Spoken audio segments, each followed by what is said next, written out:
reporting on the games you love by people who love to game. The MMO Reporter Network. Absolutely. So I'm Chris Robinson. I'm the Senior Art Director on World of Warcraft.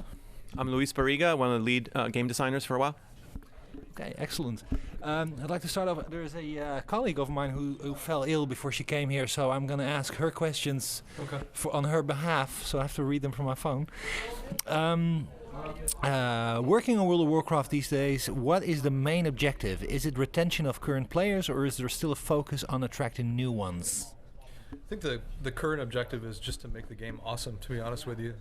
As developers, if we get too tied up thinking about those things, I think we make decisions that are contrary to making the game fun. So, I mean, when Luis and I are talking, it's just all about, it's not about how can we attract new players, it's about like what is the right decision for the game. And you know, we're both players and we're passionate about it, so we're passionate about making sure that we're keeping things on track and making those kind of decisions. Absolutely, and first and foremost, it's making the game we want to play, the game that we're happy to play with our friends. So. Yeah, makes sense. Are you guys expecting a big surge after this after the Warcraft movie coming out, and are you tying into that in any way? So absolutely, there's going to be a surge in terms of exposure to the IP. People who hadn't heard about Warcraft before, they're going to be like, "Oh, what's this?" Right? As far as tie-ins, don't want to spoil anything, so no comment there. So there are going to be tie-ins. I didn't say anything. Interesting.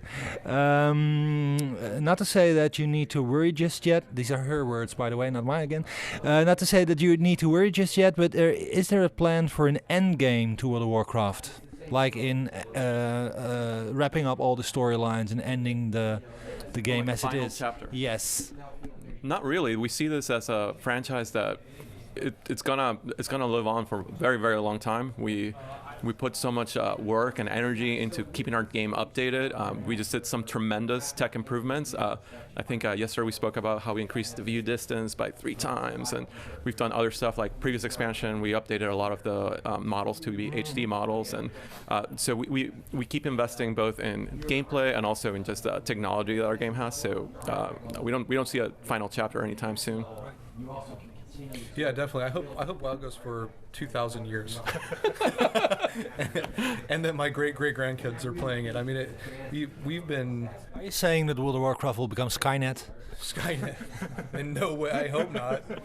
I hope we don't become responsible for that damage. But no, I mean, when we think about it in terms of the longevity not being endless. Like, how can we continue to make sure that we're making decisions now that in 5 to 10 years we can pay off on those things? You know, we can bring storylines back or establish characters and themes now that we can bring back in the future. So, or coming into the future. So, yeah, really, we don't think about that end game. We just think about continuing to make really engaging content and making sure that you know, like Luis said, we're making a game that our players are appreciating. Do you feel it's still possible for a subscription-based MMO to be successful in the current industry? If it's WoW, yes. I kind of expected that answer. Yeah. I hope there is. We don't get too much into the business side of things on art and design, but we like to play games as much as we like to make them. So whether it's subscription based or play for free, I mean, it's hard to say whether there's room for that. I'm not sure, but I hope that we continue to see really engaging games come out that we appreciate as players.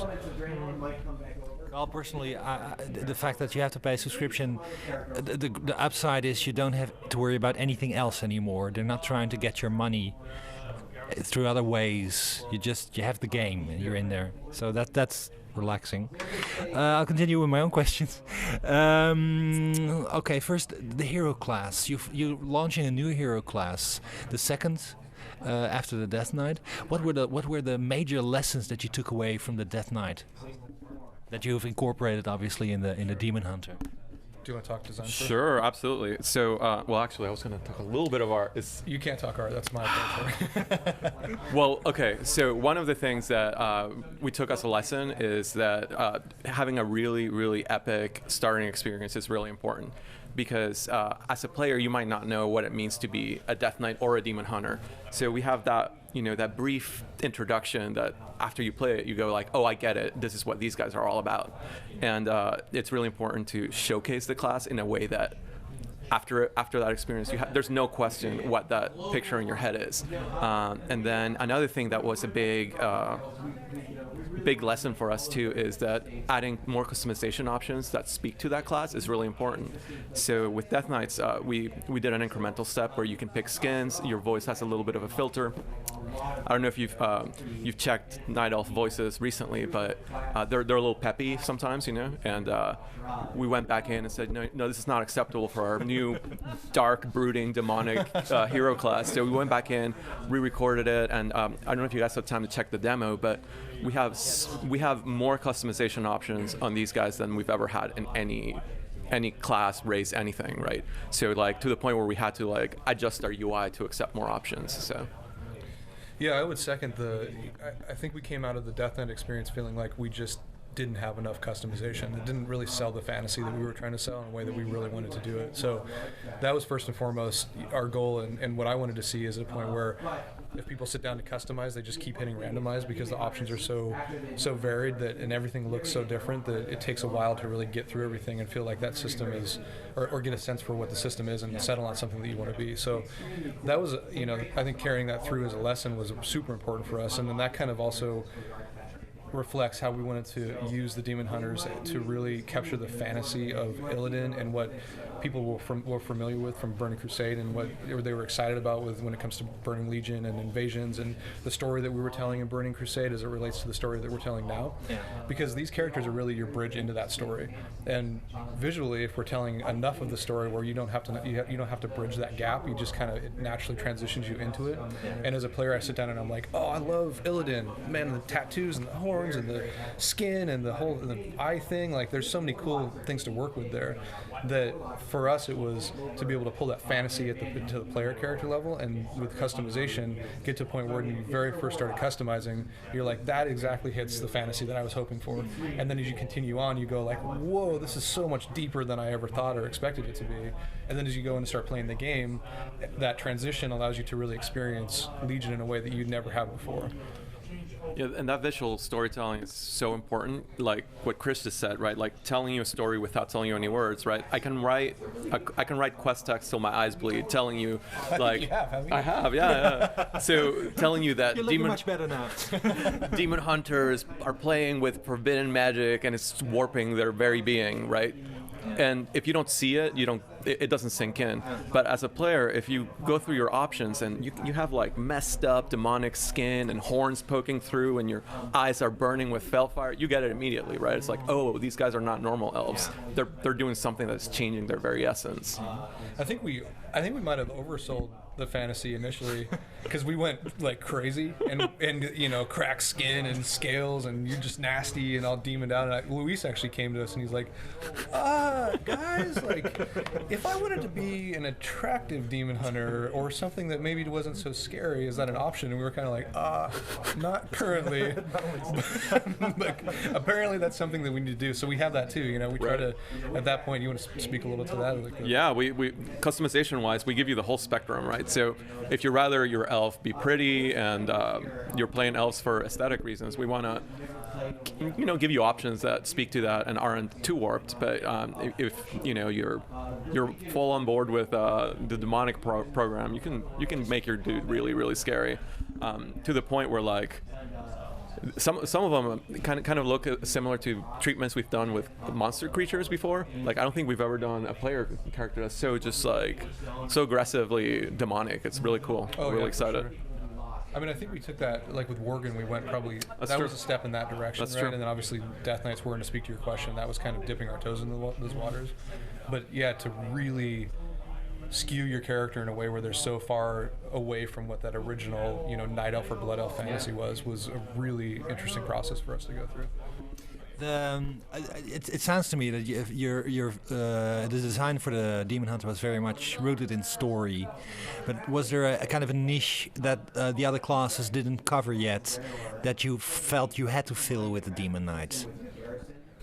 So gameplay wise or Gameplay wise? No, gameplay wise. So absolutely, it was a challenge that we looked at when we first started talking about it, right? Like, we already have melee classes. Actually, we already have high mobility melee classes. Where do these guys fit in? And but as soon as we started working, prototyping on abilities, and as soon as we started seeing concept art, like, it was evident, right? Like, these guys are not just melee; they're melee plus, right? They can mix in magic visually. It was just super interesting, right? Like, as a rogue, you're limited to like the sort of stuff that how flashy you can be and have it still look like a rooted. You can't really be stealth-like when you're shooting flames. Yeah, absolutely. But these guys, there's no such restriction. So they're a melee class, but yeah, when we want to pop out magic, they have a few ranged abilities. They have access to metamorphosis, and that's another thing we incorporated. A lot of their moves have like a quick in and out like transformation. So.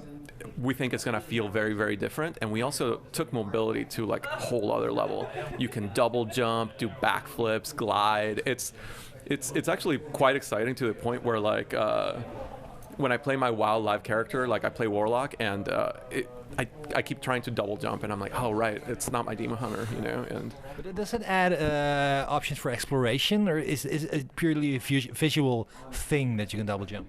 It's no, you actually physically jump higher, and you can glide around too. So like whether you're out questing or doing outdoor content or whatever, I'm just used to moving that way. Isn't it a nightmare for a designer to add such a skill to a character class, and then you have so much territory to cover to check if they can't reach?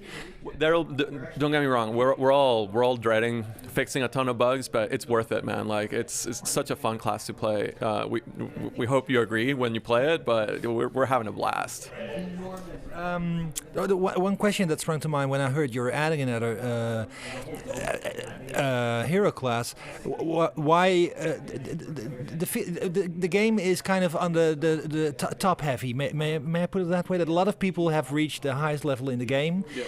And if you want to start playing a new class, you have to go through all pretty content. But if you've done it 3 times, why isn't there an option to turn basically every class into a hero class-like experience to shorten the curve of learning your class and getting up to speed quicker at the higher end? So we do a little bit of that with the boost, right? Sure. So just like we did in Warlords, where we gave you a free 90 boost, yeah. With Legion, we're going to give you a level 100 boost. So whether you're a player that maybe missed an expansion or 2, you can just come back and join your friends right from the box, right?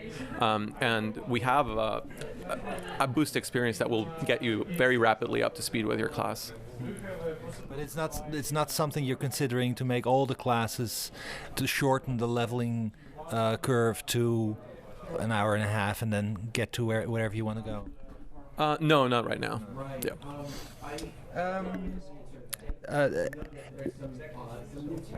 You've added a new zone, new zone. Sorry, oh, yeah. New area to explore.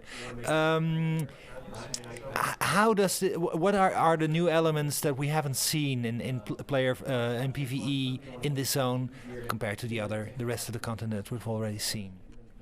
Sure. So there's a ton of new stuff, right? And we went over a little bit in our presentation. We have like in High Mountain, we have brand new Tauren. We have a brand new enemy called the Drogbar. They're these earth-dwelling, kind of really muscular creatures, very Earth-like, We have a whole zone devoted to basically posing the question of what would happen if the Night Elves that used to use magic back in the day were left untouched for thousands of years. How would they evolve? And we ended up with something that both personality-wise and also visually is just super interesting take on elves. I don't know if you want to talk a little bit about like the Suramar stuff. Yeah, well, Suramar. So we often do cities as sort of standalone units, and this time around we wanted to tell the story of this entire zone that's been somewhat magically kept in this stasis for a long period of time. And when these elves were cut off from the elves that we know today, and that magic was allowed to develop, they've developed in ways that we've never seen before. So arcane energy and magic has taken on an entirely new visual fidelity. The way that we're using it in the world and tying it in with the buildings and the props, it really kind of hones together the story of who the Suramarian elves are and the Nightborn and how that magic has affected them, and even in really negative ways where it's twisted them to into these beings that are just gnarled and need the magic but can't have it anymore, and so they're turning into these creatures that we've never seen elves turn into before, and then like really using that to contrast other areas in the world that are not necessarily in a pristine state anymore. So a lot of this was destroyed, right? When the Sundering happened and everything fell down into the ocean, at a certain point some of these things were brought back up, and so the zone has been, and the world has been developed over the course of the last 10,000 years and developing naturally and reestablishing itself. But this bubble that was cast over Suramar kept this area from being affected by all those changes. So everything that we have this nice contrast between what you would have known, how they developed inside of that bubble, like so to speak, and then the outside area that was destroyed. And there's also a lot of really neat stuff with pulling in. We have this nightmare theme. So So the nightmare is the opposite of the Emerald Dream, and it's actually crawling out into the world. So there's this event that's happening in this world tree that's corrupted this world tree. It looks super cool. Do you want to talk a little bit about the story behind that? Sure. So players might be familiar with Xavius, right? And basically, he's kind of behind a lot of what's happening here. And as a player, you will go through helping the druids of the zone, trying to kind of repeal the nightmare corruption there. And as you walk through it, you'll get to interact with lots of satyrs, and players might be familiar with satyrs from Vanilla WoW, but these our team has done like an awesome reimagining of them. My first character was a night elf hunter, so the standard. Yeah, I know. The standard. What was I thinking? But a lot of fun with that. You were probably taking my loot. But yeah, it's a sort of thing that like we've described what the nightmare is supposed to feel like before, but finally we get to kind of see it, and it's super creepy and awesome. So we're really excited about that. And in terms of gameplay, can you tell us something about the quest design? How does this differ from what we're used to? Yeah, absolutely. It's actually one of the things we're the most excited about, right? Like the zone that Chris was talking about, Suramar, will be our max level zone at ship, and then all the other zones you can do in any order. So one of the things that we have now is basically the world scales with you, so that so previously you had to do something like, for example, in Warlords you had to do Frostfire, then you had to do Gorgon, then you had to do Spires, or you had a specific order, right? And then you rolled an alt and you had to do the same exact order, right? And it was something that was a little too expressive. Say more excited to get yes. Yes. Well, we felt the pain too, right? Because we play the game and we're like, oh man, here we go again, and my third alt, and it just. So we've been playing throughout the years with some of this technology. We use it in time walking, right? So it's very similar in that it allows you to basically play any zone you want in Legion, and just you'll be the right level, and the mobs will pose an appropriate challenge. So that means like if I'm level 108 and you're level 102, and neither of us has done Azuna, we can actually quest together, which was previously something that if we weren't right on the same step of something, all that content's irrelevant. Why would I've told my friends, right, like, I really like to play with you, but you don't play enough, so we can't play together, right? But this is one of the things. I've played a lot of Guild Wars 2 recently. I'm playing their expansion, and this is one of their selling points, that you the content doesn't go irrelevant because you level down to the zone where you are, and it would make perfect sense to me to have World of Warcraft do the similar thing with a lot of zones in World of Warcraft, to have my level 100 character go back to a level 25 zone and just have an appropriate challenge and have some reward out of that. Is this something you're looking at? Is this an experiment to see if you can implement that in other zones as well? This is Legion only, right? So it's possible that we try it and then we go, you know what, we should. It makes total sense to do it in all of the world, but both design-wise and tech-wise, we wanted to start with a self-contained, of course, experiment, as you put it, right? And we've tried it and it works really well, and it also fits the theme of the story we're trying to say, right? Like, you are trying to gather components to defeat the Legion. You're trying to gather these pillars of creation that will finally seal the big rift that's allowing the Legion to come into our world, right? So being able to tell players, yep, you're on your own, choose your own adventure, basically. It really resonates. Like I was saying earlier, like sometimes it's better if you can tell that story without words, which is saying like, here is the gameplay objective, and that tells you kind of the story of what you're supposed to do. Well, that's the best way to experience it. Absolutely. Oh, damn it. Yes. We didn't start working on this expansion. One of our He's taking me out of my train of thought by that, by the way. So modest. I won't play with you. Dude. Will you stop getting experience? It's like we actually. Yeah. Okay, yeah, I'm back on track. So I have two last questions. The first is it difficult to deal, because one of the ways the game is set up, whenever you add an expansion, a lot of the investment in equipment and so it basically resets.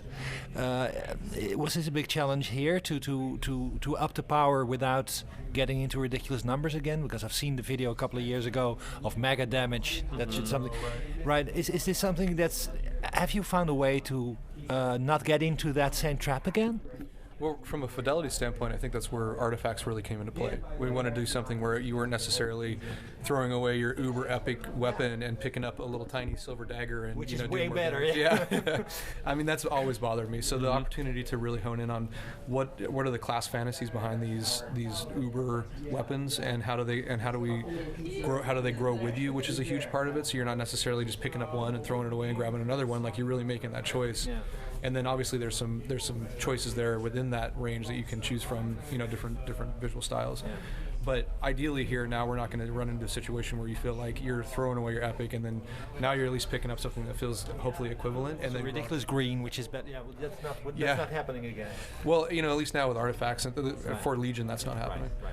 And that's purely from an aesthetic standpoint. I'm not sure. I mean, you may want to speak a little bit to Sure. Yeah. A lot of the systems changes we did in the previous expansion actually gave us a ton of breathing room. So we don't have to worry about it this expansion, because basically we did a lot of house cleaning, a lot of bookkeeping last expansion with the squish and all that stuff. So, like Chris is saying, this gives us a breathing room for this expansion to just focus on the fantasy and just, hey, let's make a rogue about being a rogue. Survival hunter should be about melee. Let's do that, right? So we're really doing stuff. Yeah, very cool that you found a way to do that.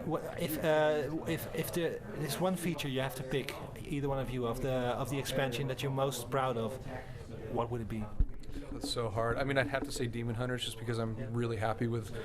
I mean, we kind of saw that come together very quickly over the course of the last few months, where we see all these elements kind of come in disparate, order, where it might be horns and then tattoos and then weapons, and so you never really see the whole big picture until you're actually literally logging into the game, into our test builds, and customizing your character. And so those are my favorite moments, like when you see it all come together and design works and the art works with the design ideas and all of our comments and all the meetings and everything we go through to create this vision finally collates to what we see. Like, it sends shivers down my spine. I'm like, that is just such a cool moment.